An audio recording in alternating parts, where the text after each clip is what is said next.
Donc, y aura-t-il des financements en 2021? Voilà un bon sujet. Vous avez 4 heures et la question est posée à nos experts de CIC Ouest.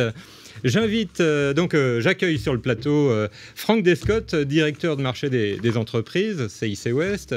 Alain Criqui, vous êtes en charge de l'accompagnement des startups et des entreprises innovantes au CIC Ouest. Bonjour. Merci d'être avec nous. Donc, avant toute chose et avant de traiter ce sujet ô combien d'actualité, Franck Descott, peut-être quelques mots pour nous rappeler le CIC Ouest, sa mission, son organisation, partenaire d'Atlampol depuis pas mal d'années maintenant, et puis votre rôle au sein du CIC Ouest. Alors tout à fait, alors bonjour à toutes et à tous. Donc Franck Descott, je suis le directeur du marché des entreprises sur l'ensemble du territoire CIC Ouest, qui regroupe plus de 21 départements, j'allais dire de la Bretagne jusqu'à Angoulême et Royan, en passant par la région centre. Partenaire d'Atlampol depuis plus de 20 ans aujourd'hui et accompagnant de l'innovation depuis également une vingtaine d'années. On a créé en plus une filière innovation depuis 2019 où intervient Alain qui se présentera également. La place de l'innovation, c'est juste à côté de ce studio puisque on est sur la même rue à 50 mètres d'ici, boulevard de la Prairie au Duc, au cœur du quartier de la création et au cœur du quartier, j'allais dire, de l'innovation où nous sommes présents. Alors, qu'est-ce que c'est que le marché entreprise et pourquoi l'innovation? On s'est rendu compte dans cette période que l'innovation avait était un critère de performance et on peut en parler juste après. Très bien. Alors, vous-même, vous avez pris la place, vous avez succédé à Michel Guignard, qui a été directeur de marché entreprise de longues années et notre interlocuteur principal à Atlampol. Donc, pas facile de prendre le relais? Alors, oui et non. Alors, on remplace Michel Guignard, forcément, avait laissé son empreinte et a marqué son empreinte sur le marché de l'entreprise à CIC Ouest. Moi, j'ai eu la chance de l'accompagner depuis 2 ans. Et donc, j'allais dire, on assure une vraie continuité sur ce marché. La politique du CIC Ouest n'a pas changé. L'entreprise, c'est l'ADN du CIC. Je rappelle, le CIC, c'est crédit industriel et commercial dans sa signification. Et ça veut dire que à la fois, notre ADN, c'est l'accompagnement des entreprises, c'est donner une réponse individuelle à chaque entreprise dans l'innovation ou aussi ce qu'on appelle dans l'ancienne économie, mais elle n'est pas si ancienne que ça parce que beaucoup et bon nombre d'entreprises aujourd'hui de cette ancienne économie font aussi preuve énormément d'innovation. Donc, si vous le voulez bien, on va rentrer dans le vif du sujet, le financement en 2021, parce que je crois qu'effectivement, c'est un sujet pour toutes les entreprises. On en a entendu tout à l'heure, des témoignages, à la fois des startups qui se lancent, qui peuvent se poser des questions, des entrepreneurs en développement qui étaient des grands témoins ce matin, mais qui ont toujours des problématiques de financement, de leurs investissements, de leur développement. Est-ce que vous pouvez nous faire un petit bilan de 2020, vous en tant qu'établissement bancaire et votre vision de la situation ? Alors un bilan rapide, bien entendu, 2020 a été marqué par la crise sanitaire, la crise Covid, sur lequel on est aujourd'hui tous confrontés. On le voit bien dans le format de l'émission aujourd'hui. Une crise sanitaire qui a fait place et qui fait place aujourd'hui encore dans une crise économique. Donc sur l'ensemble des entreprises, qu'est-ce qui se passe? On a eu une baisse du PIB qui est consacrée aujourd'hui par l'ensemble des acteurs économiques qui est aux alentours de 10%. Ça veut dire quoi? Ça veut dire qu'un bon nombre d'entreprises ont vu leur chiffre d'affaires baisser de manière significative. Soit une baisse de la demande, soit une rupture avec les fournisseurs. On est dans un écosystème qui a été chahuté. Pour autant, les entreprises innovantes, elles ont eu les deux éléments de cette crise. Elles en ont subi quelques conséquences parce que vous soyez dans une phase de développement, vous reconnaissez les critères et des difficultés comparables à celles que je viens d'évoquer. Et puis, surtout, pour celles qui sont en phase d'amorçage, parfois, vous avez une chute de la recherche et développement, vous avez eu des difficultés pour contacter et continuer à travailler avec les laboratoires ou les universités. Et là, on voit qu'il y a eu une phase de difficulté et qu'il y a eu une phase de nécessaire adaptation. L'avantage dans les entreprises start-up et dans les entreprises d'innovation, c'est cette capacité justement à rebondir, à trouver de l'innovation, y compris dans un secteur économique contrarié. Et donc, ce qu'on a pu voir, nous, c'est que globalement, les entreprises qui étaient performantes, qui avaient de l'innovation, y compris dans leurs modèles économiques les plus anciens, bien entendu les start-up qui souvent fonctionnent en mode projet, il y a eu une capacité à s'adapter à cet environnement de crise. Et comme on dit, quand on s'adapte, généralement on survit, on continue à se développer et on a fait un véritable accompagnement de ces entreprises qui ont fait preuve de plus que de la résilience, j'allais dire, de développement. Et puis il y a eu des secteurs d'activité sur lesquels on a eu des niches. Alors, donnez quelques exemples de secteurs d'activité qui marchent. Forcément, le secteur d'activité sur lequel on a à l'esprit un fort développement, c'est tous les secteurs liés à la santé. On a vu quelques acteurs précédemment dans l'émission, ceux qui sont en lien avec le développement d'un vaccin, qui soit en amont ou en aval de la mise en place de ce vaccin. Tous ceux qui ont travaillé aussi sur une façon, non pas de traiter comme le vaccin la maladie, mais de traiter les symptômes, d'accompagner et éventuellement les gens malades. Là-dessus, il y a eu des levées de fonds significatifs sur lesquels on a tous souvenir sur l'exercice 2020 et sur lequel il y aura encore 2021, mais ce n'est pas les seuls. Sur la distribution aussi, on s'aperçoit que les gens qui sont adaptés sur le mode de distribution, que ce soit le click and collect, que ça soit... qui ont digitalisé leur process. Qui ont digitalisé leur process, qui se sont adaptés à un mode de consommation qui a évolué et qui, à mon sens, ne reviendra pas forcément dans ce qu'on a pu connaître précédemment. Eux, ils ont eu des effets de développement très intéressants. Là aussi, dans la tech, je crois que l'intervention précédente nous le disait, des évolutions de plus de 30%. Donc ça veut dire que là, on a accompagné l'entreprise dans d'autres difficultés d'ailleurs, parce que la crise sanitaire, une crise économique crée forcément des difficultés de trésorerie sur lesquelles on a immédiatement répondu. Mais un gros développement, ça peut aussi entraîner des besoins de fonds de roulement importants et sur lesquels, là aussi, la banque doit accompagner ses clients. Les PGE vous ont bien occupé en 2020 et sans doute vont bien vous occuper en 2021. Vous pouvez nous en parler un petit peu ? Oui, alors c'est aussi moyen pour moi de féliciter l'ensemble des équipes de CIC West pour l'accompagnement des entreprises, parce qu'on a sur simplement notre territoire plus de 2 milliards de crédits distribués aux entreprises en réponse à cette crise brutale, cette crise sanitaire. Donc le PGE, c'est un accompagnement qui a été fait, un accompagnement de manière assez industrielle, j'allais dire, et une réponse industrielle aux côtés de nos clients. La phase PGE 2, c'est déjà une possibilité de franchise supplémentaire d'1 an sur lequel notre groupe s'est immédiatement organisé pour pouvoir le proposer à l'ensemble de nos clients qui le demandaient. Et puis, c'est donc toute la phase d'amortissement. Et on se doit de vérifier et d'accompagner les entreprises pour trouver, la solution dans cette phase 2 de PGE, mais aussi sur d'autres modes de financement dont on va parler et sur lequel Alain va parler, qui sont soit une problématique d'accompagnement sur les fonds propres, soit aussi sur des prêts qui sont autres que le prêt garanti par l'État. Oui, parce que la question qui va se poser, c'est comment rembourser tous ces PGE. Est-ce que, donc, on a dit que ça allait être étalé dans le temps, avec des échéances nouvelles, mais est-ce que ça va peut-être être transformé dans d'autres types de prêts participatifs? Je sais que c'est pas encore acté, mais c'est en construction. Oui, il y a beaucoup de discussions sur l'accompagnement des entreprises, notamment au niveau de la Fédération des banques françaises, au niveau de la FBF, sur le prêt participatif notamment, c'est-à-dire une consolidation des fonds propres qui sont absolument nécessaires. Il y a d'autres acteurs aussi, des fonds institutionnels. Ça permettrait de transformer une dette en quasi-fonds propres, en fait. En quasi-fonds propres, en partie. Je pense que les deux accompagnements, les deux outils sont nécessaires, en fait.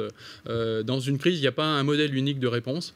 Je pense que selon la situation de l'entreprise, sa phase de développement, ses perspectives, il y a forcément toujours une réponse qui doit être adaptée, individualisée. C'est là où je pense que 2021 sera un peu différent. 2020 a été une réponse au travers du PGE, une réponse industrielle de l'ensemble des acteurs bancaires. Aujourd'hui, nos chargés d'affaires, et Alain l'évoquera, sont dans une réponse adaptée selon l'entreprise, selon ses projets ou selon éventuellement ses difficultés. Alain, alors cette année 2020, on a parlé prêts. On a parlé secteurs qui sont parfois en souffrance, mais qui arrivent à rebondir également. On parle fonds propres un petit peu. Comment ça s'est passé cette année 2020 ? Très, très bon point, effectivement. C'est vrai qu'on a beaucoup parlé des prêts garantis par l'État, mais il faut quand même dire qu'en France, on a eu un montant cumulé de levée qui a atteint 5 milliards d'euros, et 5 milliards d'euros en 2020, c'est un record, hein, je crois. Oui, on réédite 2019, et ce qu'il faut souligner, c'est qu'avec 5 milliards d'euros, la France se place sur la première marche du podium des pays européens, et devant notamment la Grande-Bretagne, considérant que c'est toujours dans l'Europe, et puis l'Allemagne. Pour une fois, voilà, on arrive à faire mieux que les Allemands, c'est possible.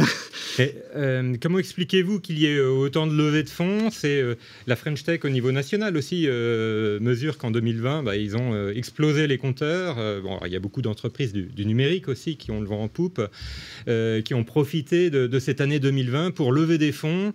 Comment expliquez-vous cette capacité à lever dans un climat d'incertitude où on a... Comment les investisseurs ils arrivent à se projeter alors qu'il y a quand même pas mal de questions sur les mois et années à venir ?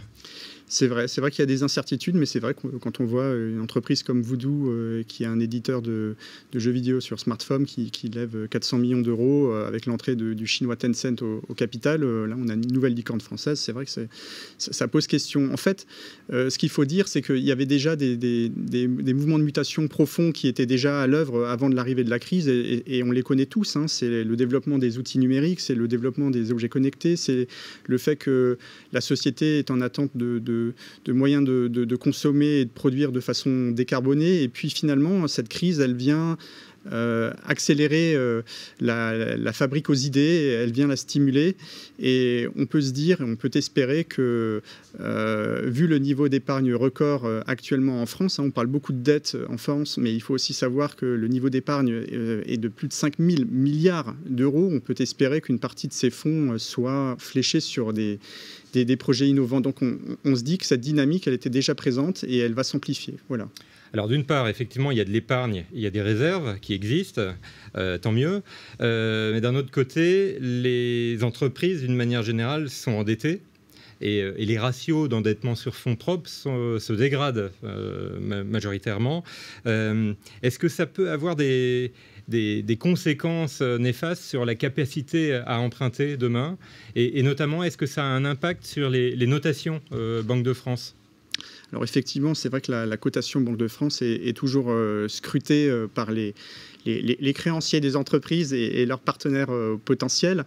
Ce qu'il faut dire, c'est que sur 2020, la Banque de France a adapté son outil de cotation. Et sur chaque capitale de la French Tech, vous pouvez vous mettre en contact. Quand je dis vous, c'est les porteurs de projets, les startups qui font par contre plus de 750 000 euros de chiffre d'affaires. Vous pouvez vous mettre en contact avec un correspondant local pour adapter votre cotation, et ceci après avoir expliqué la proposition de valeur, avoir expliqué le business plan, le marché, avoir parlé de l'équipe. Donc c'est une variable d'ajustement qui n'est pas négligeable, oui. Très bien, ça c'est une bonne chose. Il faut juste savoir qu'il y a beaucoup de startups qui ont une vie avant d'atteindre 750 000 euros de chiffre d'affaires, et donc voilà, elles ont des besoins également. Donc, c'est-à-dire que les règles d'ajustement ne correspondent pas toujours à la réalité des jeunes entreprises qui démarrent, où le chiffre d'affaires est parfois long à émerger. Tout dépend des business models qui sont mis en œuvre, quoi. Exactement. Et finalement, de façon empirique, on constate que les cotations, elles s'étalent entre 6 et 4. Donc voilà, 4 c'est correct, 6 c'est un petit peu faiblard, mais voilà. Question, on va essayer d'avancer rapidement. Question courte, réponse concise. Franck, qu'avez-vous fait pour le financement des entreprises innovantes en 2020 ? plus précisément? Alors, globalement, pour toutes les entreprises, ça a été la réponse PGE, mais on a aussi toute une gamme de prêts qui s'adaptent à nos clients entrepreneurs et notamment aux créateurs de projets. Hein, vous l'avez évoqué, c'est un sujet différent.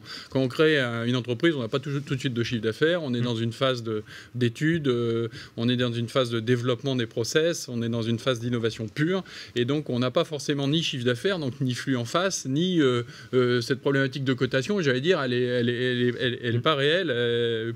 Je pense qu'un créateur, il se pose pas la question de sa cotation Banque de France au moment de la démarrage de son projet. Et là, nous, on est pour accompagner l'entreprise. Alors, bien entendu, il y a la partie fonds propres purs que met en place d'ailleurs le créateur ou quelques fonds à ses côtés. Et nous, on accompagne sur les besoins de l'outil qui permettra cette phase de développement, ce qu'on appelle des prêts innovation, que ce soit d'ailleurs des prêts innovation pour les pures startups, mais aussi des prêts d'accompagnement pour les entreprises innovantes qui font une transition numérique ou une transition écologique. Voilà, il y a aussi toute cette part d'innovation-là dans les entreprises. D'accord, c'est déjà opérationnel ou c'est pour 2021? Non, c'est déjà opérationnel, l'offre existe, et c'est au travers des chargés d'affaires comme Alain qu'on reprécise quels sont les besoins de l'entreprise, avec d'ailleurs souvent le créateur, et sur lequel on fait un plan à 2-3 ans derrière pour l'accompagner.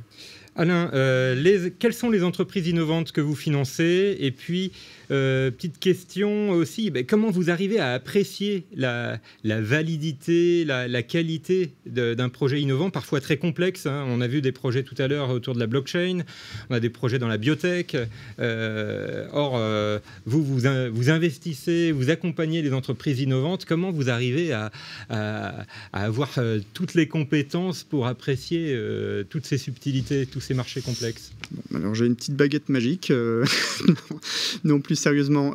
Effectivement, côté CIC West, on intervient sur tous les domaines finalement, aussi bien sur la santé, l'industrie que dans le numérique. Donc on est sur une grande diversité de projets. Effectivement, on reste des banquiers et c'est dans ce cadre-là qu'il est important d'avoir des partenaires solides. Et donc, effectivement, on n'hésite pas à faire appel à notamment aux chargés de mission Atlampol, bien évidemment, mais on a également des collègues sachant côté equity, avec des formations techniques, des gens qui ont travaillé dans la pharma, dans l'industrie. Oui, parce que CIC West intervient en fonds propres également. Alors, c'est Crédit Mutuel Equity, c'est le groupe Crédit Mutuel, effectivement, qui intervient en equity ponctuellement. C'est Crédit Mutuel Innovation, hein. Oui, c'est ça. Et du coup, effectivement, on s'intéresse à la proposition de valeur du projet en lui-même, mais on est très sensible à l'équipe, hein. C'est une aventure entrepreneuriale et nous, notre métier, c'est aussi d'essayer de nous rendre compte du potentiel des porteurs de projets à structurer ce projet, à le faire grandir, à s'entourer. Donc, c'est tout ça auquel on s'intéresse. Voilà. Une question qui nous a été posée par des entreprises, c'est est-ce que vous serez en capacité d'intervenir en financement à nouveau sur des structures qui ont déjà fait le plein de PGE? C'est une très bonne question. Alors, cette question, malheureusement, il n'y a pas de réponse toute faite, hein. Chaque projet est différent. Effectivement, il y a des projets qui sont en amorçage, il y a des projets qui sont en développement. On est sur des secteurs très diversifiés.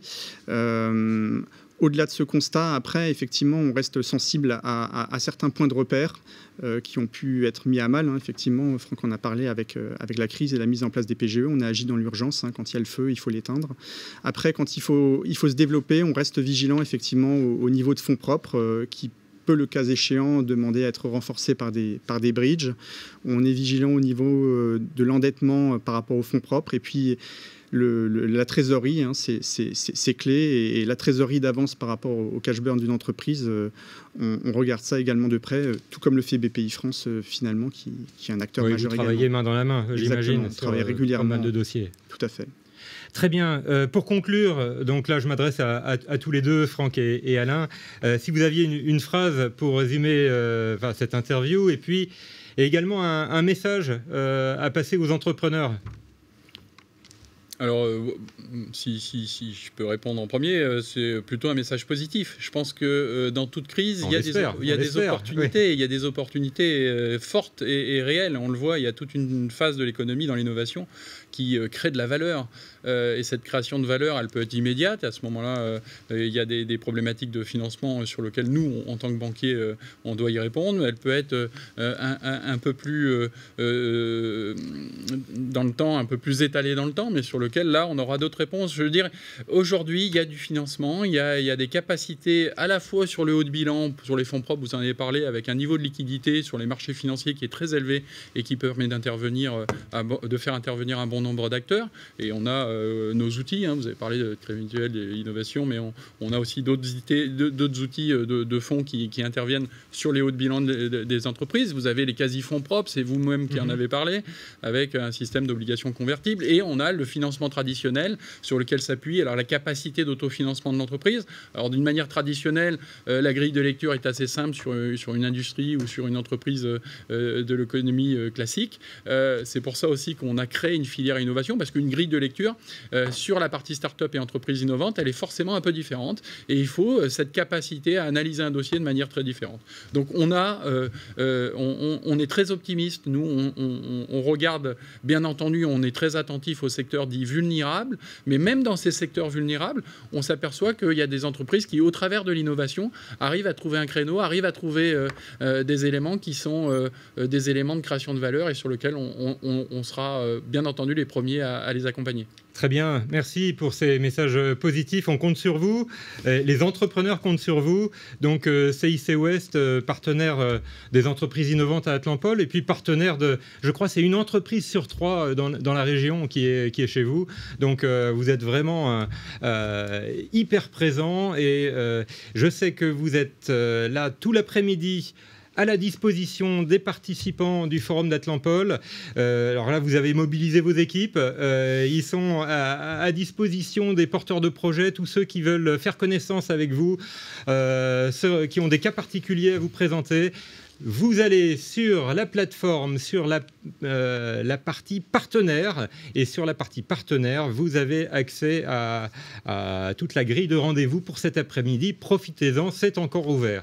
Voilà, merci beaucoup. Merci, et c'est ainsi beaucoup, que nous terminons cette session dédiée au financement, et nous allons de ce pas enchaîner avec le sujet sur les technologies. À tout de suite.